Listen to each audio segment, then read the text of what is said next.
ओम शांति पाल भाई। ओम शांति ईश्वर भाई। तो हम आज की मुरली रिवीजन करें पाल भाई।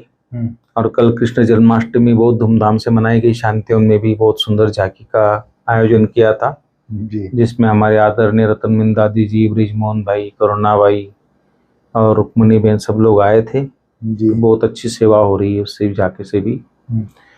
तो आज खास बाबा ने बोला है याद की विधि। जी। तो बाबा ने पाल भाई आज याद करने की विधि बताई है जी। और दूसरी बात बाबा ने आज कहा है कि योग में आंखें बंद नहीं करनी है। जी। तो जो कई लोग योग में आंखें बंद करके बैठते हैं ना, तो उसके बारे में बाबा ने डिटेल बताया तो आप बताएंगे। जी। फिर बाबा ने आज पवित्र रहने की खास बात कही है। जो बच्चे पवित्र रहते हैं वही दूसरों को भी पवित्र रहने की बता सकते हैं। जी। और मित्र संबंधियों को भी भूल एक बाप की याद में रहना है। तुम्हारा मुरली याद पर है और याद का किस तरह बाबा ने विधि बताई याद की और कौन बाबा को याद कर सकता है, कैसी बुद्धि उसकी तो सतो प्रदान होनी चाहिए, उसके ऊपर बाबा ने आज मुरली चलाई है। जी। फिर बाबा ने आज कहा है कि याद से विकर्म विनाश होते हैं। जी। और बाबा ने फिर पाल भाई कहा है कि याद की यात्रा में गफलत नहीं करनी। तो पूरी याद याद बाबा ने कहा है। फिर बाबा बोलता है कि जब श्रेष्ठ स्मृति रहेगी तो तुम्हारी श्रेष्ठ स्मृति बनाने की विधि भी बाबा ने आज बताई। जी। तो इस तरह बाबा की आज मुरली पाल भाई याद के ऊपर और अपनी अवस्था के ऊपर है। तो थोड़ा आप डिटेल में बताइए आज की मुरली के बारे में। जी। ओम शांति ईश्वर भाई। ओम शांति। आज हम लोग 27 अगस्त 2024 की मुरली रिवीजन कर रहे हैं। जी। आज बाबा ने खास याद के लिए बोला है। बाबा ने कहा चैतन्य अवस्था में रह बाप को याद करना है। जी।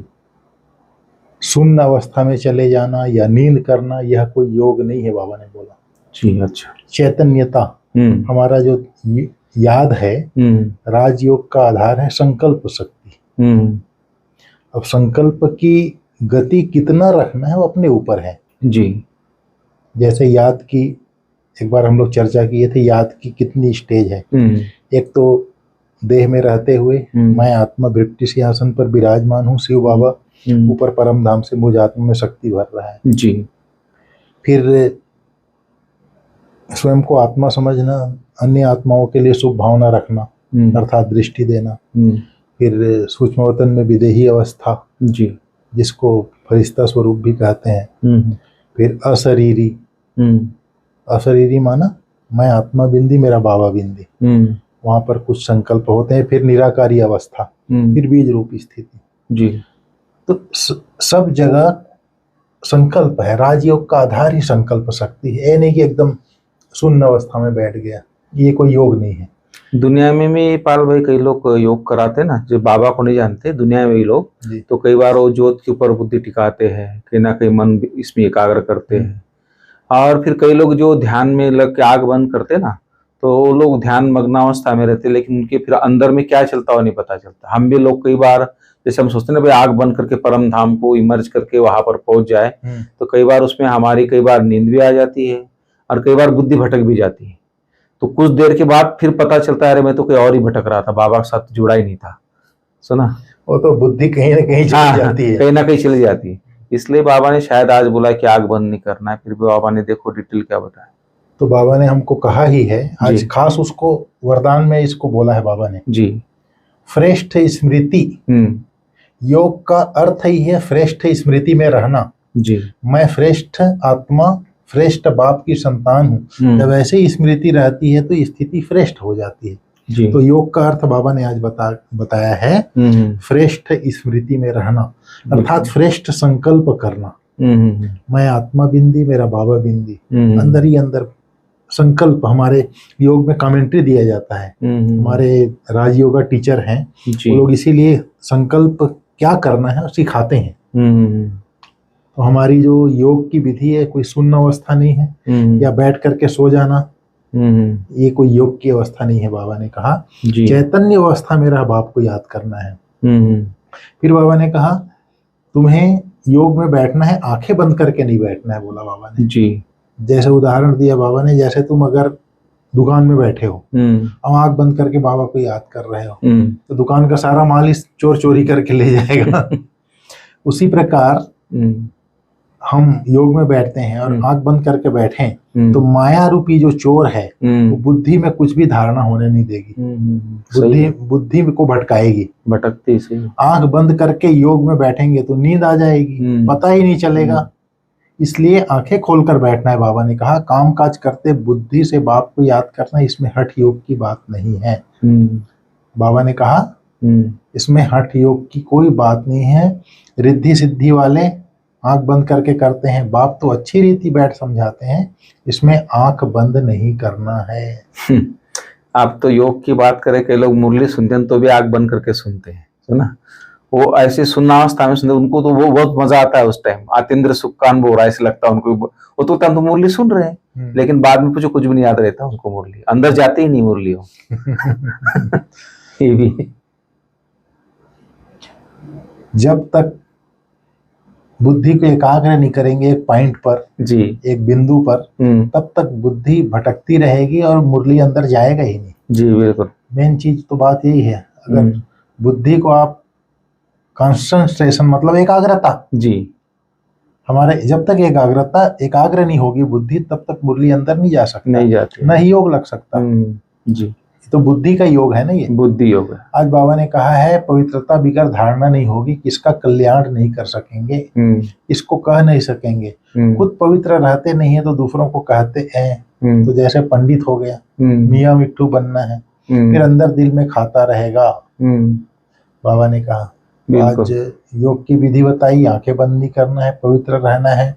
आज बाबा ने कहा अगर बाप को जानते, कौन दुनिया वालों को पता ही नहीं है, अगर बाप को जानते तो सृष्टि चक्र को भी जान जाए, क्योंकि बाप बतलाते हैं यह चक्र कैसे फिरता है, मनुष्य पुनर्जन्म कैसे लेते हैं। सतयुग में भल आयु बड़ी हो जाती है लेकिन शरीर वहां बदसूरत नहीं होता, भले 150 बरस होती है, अच्छा लेकिन शरीर बदसूरत वहां नहीं होता। बाकी सन्यासियों का तो है हठ योग, आंखें बंद करना, गुफाओं में बैठे बैठे बदसूरत बन जाना, ये सन्यासियों का है, क्योंकि मिट्टी चढ़ जाती है। तुमको तो बाप कहते हैं गृहस्थ व्यवहार में रहते सुजाग रहना है।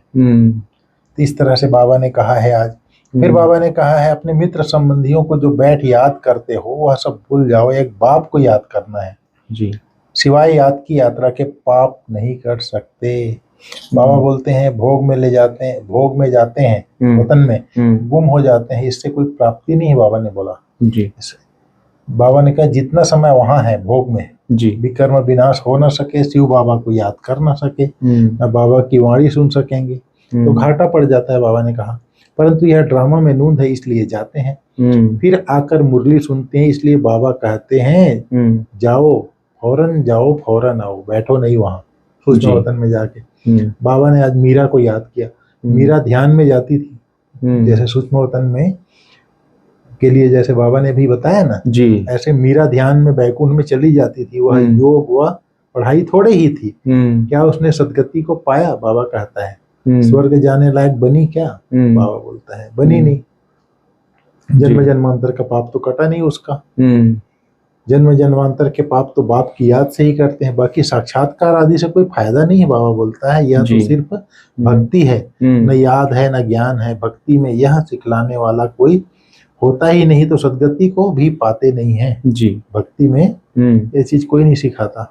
बाबा ने कहा तुम बच्चियां गांव में जाकर कितनी सर्विस करते हो, यही कहते हो कि अपने को आत्मा समझ बाप को याद करो जी। सन्यासी तो राजयोग सिखला न सके, सिवाय बाप के राजयोग और कोई सिखलाता नहीं है, और कौन सिखलाएगा? बाबा बोलता है तुम बच्चों को बाप अभी राजयोग सिखला रहे हैं, फिर राजाई मिल जाती है, तुम अपार सुखों में रहते हो, वहां तो फिर याद करने की दरकार नहीं है बाप को।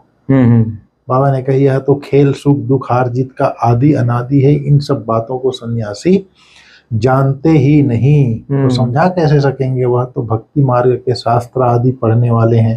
तुमको कहा जाता है, हमको कौन कहता है? बाबा। अपने को आत्मा समझ बाप को याद करो, वह सन्यासी फिर आत्मा समझ ब्रह्म को याद करते हैं। हम लोग आत्मा समझ परमात्मा को याद करते हैं, सन्यासी लोग अपने को आत्मा समझ ब्रह्म को याद करते हैं। बाप कहते हैं नई दुनिया की स्थापना और पुरानी दुनिया का विनाश करने वाला हूँ, तो मैं हूँ, मैं स्थापना कर रहा हूँ, विनाश भी सामने खड़ा है। अब जल्दी करो, पावन बनो, तभी पावन दुनिया में जाएंगे। बाबा ने कहा ज्ञान की प्रारब्ध राजधानी है, वहाँ सुख ही सुख है जी। बाप नई दुनिया स्थापन करते हैं, जरूर नई दुनिया में सुख होगा ना। बाबा कहता है बाप कभी पुराना मकान बनाते हैं क्या? बाप तो नया मकान बनाते हैं। उस दुनिया को ही सतो प्रधान दुनिया कहा जाता है जी। अभी तो सब तमो प्रधान अपवित्र हैं, पराए रावण राज्य में बैठे जी। फिर बाबा ने आज कहा भक्ति में राम राम कहते हैं, आवाज करते हैं, भक्ति की सामग्री बड़ी होती है, बाबा बोलता है जी। अब बाबा बीच कितना छोटा है, तुमको कोई चीज नहीं, कोई आवाज नहीं। फिर कहते हैं अपने को आत्मा समझो जी और मुझे याद करो। भक्ति में कितना ढोल मंजीरा पीटते हैं। बाप कहते हैं मुझे भी अगर शरीर होता तो मैं भी पुनर्जन्म में आता जी, मुझे भी आना पड़ता। फिर तुमको सदगति कौन देते हैं? भक्ति मार्ग में मुझे याद करते हैं। मतलब अगर शरीर होता तो पुनर्जन्म में आता, फिर कौन सदगति देता? बाबा कहता है जी। अब बाबा कहते हैं भले खाओ पियो भल, फिर बाप को याद करो तो विकर्म विनाश हो और कोई उपाय नहीं है। जन्म जन्मांतर यह गंगा स्नान करते आए, परंतु कोई जीवन मुक्ति नहीं मिली। यहाँ तो बाप पावन बनने की युक्ति बताते हैं। बाप कहते हैं मैं ही पतित पावन हूँ, तुमने बुलाया है पतित पावन, आओ आकर के हमको पावन बनाओ जी। सभी आत्माएं आ जाएंगी, फिर वापस जाना होगा।